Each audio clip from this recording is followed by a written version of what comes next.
Welcome to The Book of Life, a show about Jewish books, music, film, and web. I'm Heidi Estrin. The Book of Life is a podcast service of the Feldman Library at Congregation B'nai Israel in Boca Raton, Florida. Additional support comes from the Association of Jewish Libraries. Susan Goldman Rubin and Robert Chernow, both winners of the 2012 Sidney Taylor Book Award, were panelists at the Association of Jewish Libraries conference. Between sessions, I snuck in a quick joint interview with the pair of them.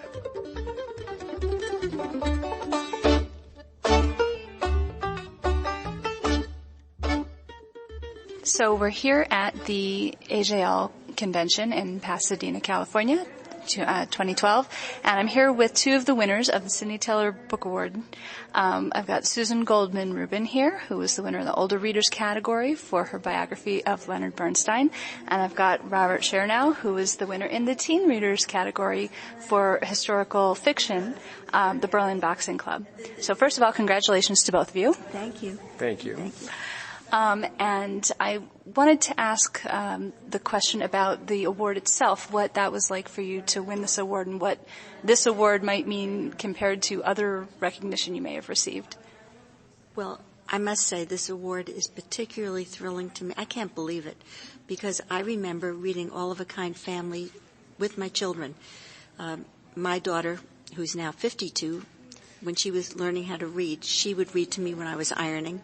I would read to her, and I'll say it in my speech tonight, we just couldn't get over discovering a real Jewish family in literature. This was phenomenal. So to win this award, I get shivers just thinking about it. I can't believe it that I would do a book about Jewish life that would be honored this way. Wonderful.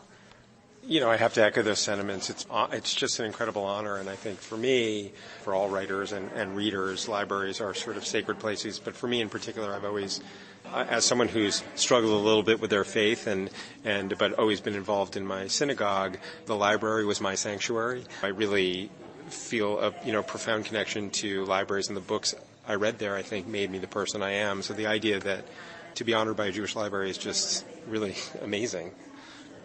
Wonderful. I wanted to ask both of you, your books are kind of similar in a way. They both feature teenage boys, Jewish teenage boys, one real, one made up.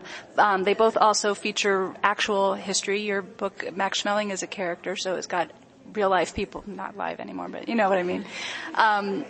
So it's interesting because we've got the importance of history and we've got the importance of the perspective of boys, which is something that, librarians lament not being able to find material that will interest Jewish boys. So talk a little bit about the significance of both of those factors. I especially wanted to talk about Leonard Bernstein because he was not a soft, meek kind of boy, much the way Rob described the stereotypical boy. He was vigorous, he was charismatic, he was crazy about music. He dared to go against his father at a time when boys were very respectful of fathers.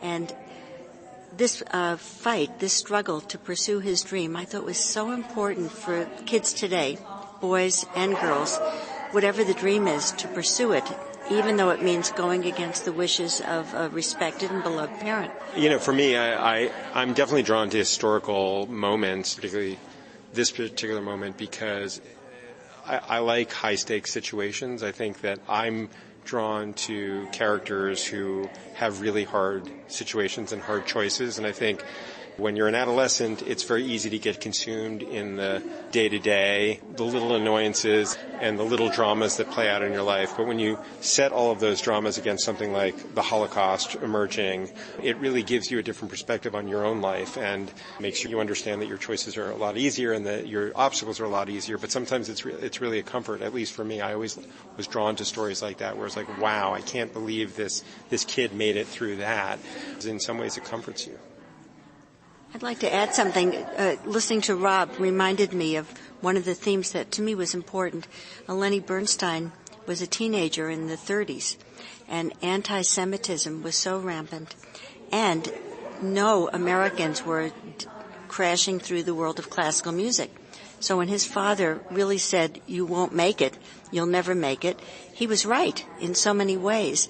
And then to be Jewish on top of it just had all the strikes against him. And I love that idea of being so passionate about what you want to do that you dare to fight the system. I think it echoes in a way what Rob was saying. Yeah, the parallels between these books are really striking.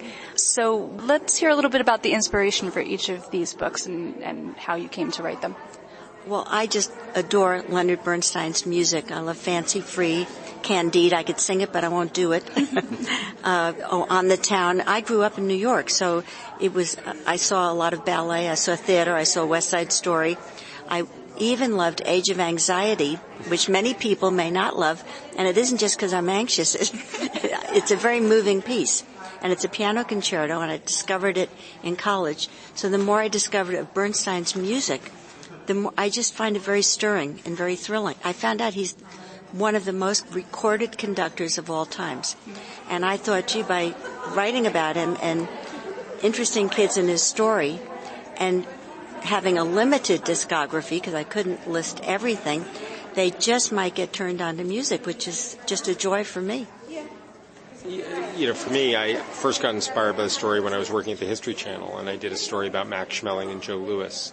And Max Schmeling was the champion from Nazi Germany, who I discovered was not a Nazi, and was actually very, very sympathetic and friendly with Jews, so much so that he actually rescued 2 Jewish boys during Kristallnacht. So that really set me off on the journey and made me want to explore the whole era. I don't think of this as a Holocaust book in a strange way, because it really takes place up to the moment of Kristallnacht. So it's really about the lead up to the horror. But that was my inspiration, this History Channel piece I produced.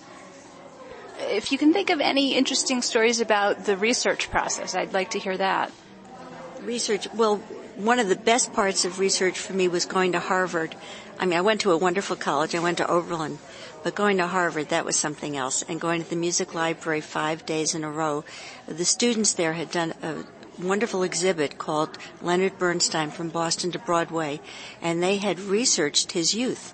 And they had found scraps of material and letters in the class song he wrote when he was at grammar school, and marvelous pieces for me to not only see but to pursue on the website.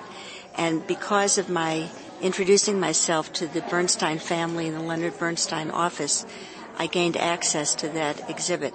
So that was an eye-opener, just finding the little bits and pieces that I thought would be fun for kids, like his performing in the summer, doing his own takeoff on Carmen. At the Library of Congress, I even found the script that he typed in the spoof on Carmen, and I could have done a whole book just on that, but I at least was able to include a bit of it. I had forgotten that you went to Oberlin. I'm an OB also. And I don't know if you know that the ALA president is here at our convention too, Molly Raphael, and she went to Oberlin. So maybe you'll see her at dinner tonight. So thanks for college sharing. Reunion. Oh, well.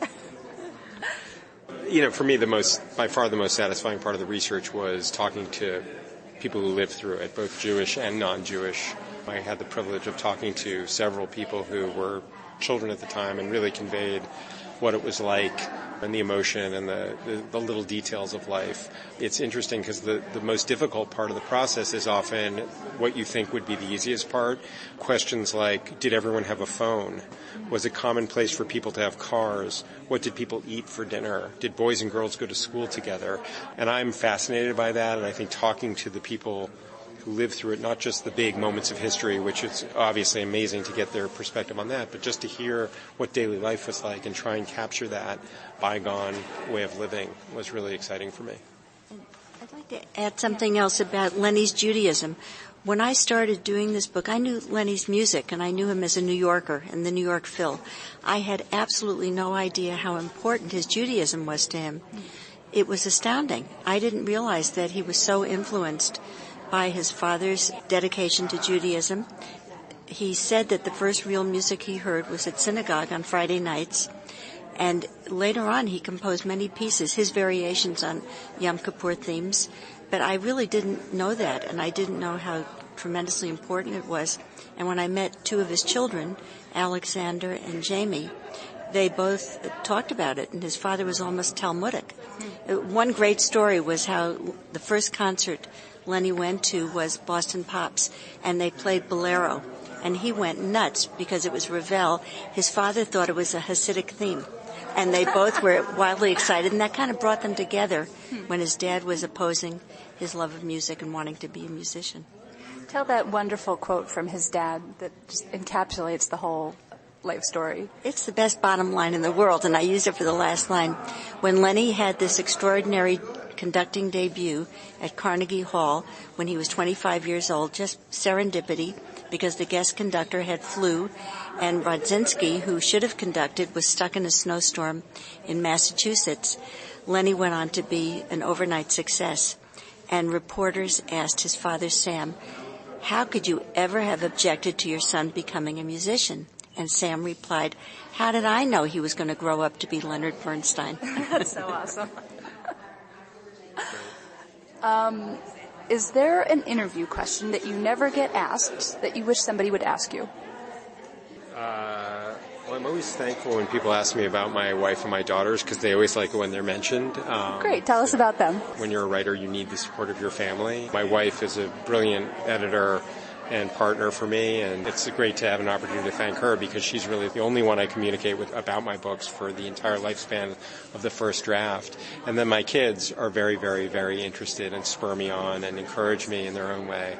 My daughter Olivia actually wants to be a writer already. My daughter Annabelle, not so sure, but she has like amazing talents in other regards. But thank you for giving me the opportunity to like honor my kids and my wife. Sure, that's lovely.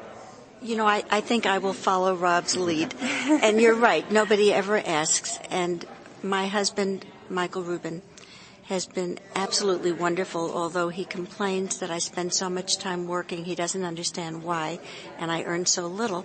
And it's because I tell him I love it. And books just require a lot of time, and there's nothing I'd rather do. I've never wanted to clean house, so that's wonderful because everyone knows that. But one thing I do want to say, when he and I got married, and ours is his second marriage, and we've been married almost 35 years, we had a prenup agreement, and the agreement was that I was going to do books no matter what. And he said, okay.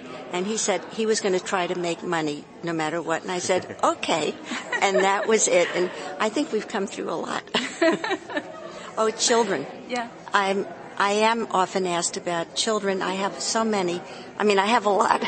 I have 4 children that I gave birth to, 2 stepsons who I helped raise, a grandson who lived with us for a while. So we do have a big family, and the children kind of take it for granted that I'm going to be busy. They say, oh, you're always busy. But it keeps me out of the stores, and it keeps me from cleaning house. And I don't meddle with their lives. I don't have time. What are you working on next? First of all, I want to thank you for this interview, and I want to thank this situation for introducing me to Rob, because I've loved hearing everything he's said, and we think we're going to put our show on the road, so thank you very much.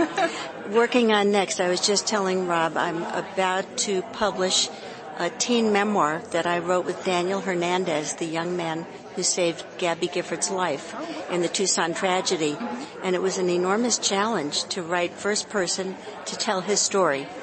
And to me, it was an important book to do, and the book will be coming out, I know the pub date, if the copy edits go through, February 12th in 2013 with Simon & Schuster.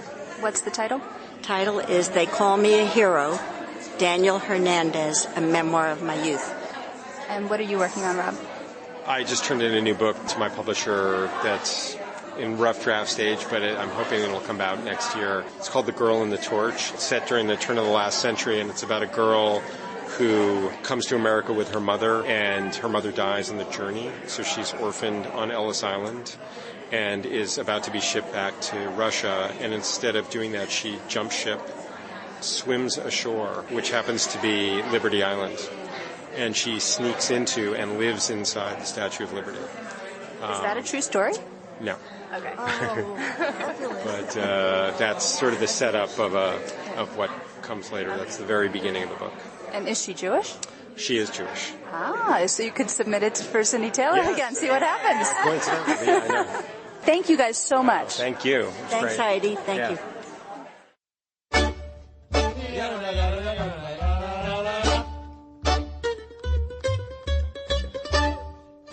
There are so many ways ways to connect with the Book of Life.